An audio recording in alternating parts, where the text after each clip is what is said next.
Georgia boasts what many consider the toughest sex offender registry law in the country, one of the toughest anyway. Now lawmakers push changes to soften some of the law's provisions. Senate Bill 157 won approval with support from the Sheriff's Association, but some of the proposals don't sit well with some parents. Details now in our top local story. It was meant to protect Georgia's children from predators, and parents we spoke with wouldn't mind if one of the country's strictest sex offender laws went even further. I think it should be just as tough as possible, no matter what. As far as I'm concerned, they need to have flags or stamps on them identifying who they are. But lawmakers look to clean up the law and make changes that soften the tough stance taken in 2006. One proposal would relax the residency rules for certain elderly or disabled offenders. A Superior Court judge could decide whether they no longer pose a substantial risk.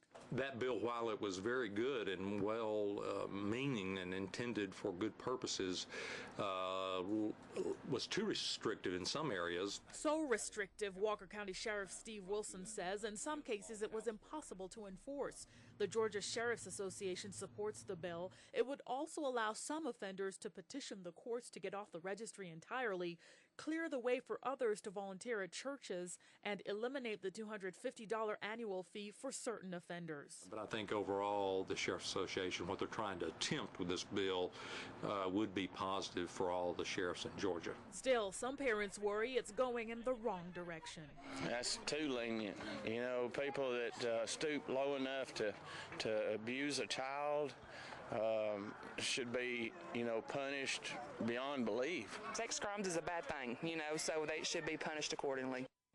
Now, one of the proposals in the new bill does toughen the law a little bit. It would force homeless sex offenders to give a physical location where they stay and check in with the sheriff's office weekly. A backlash is expected in the House, though.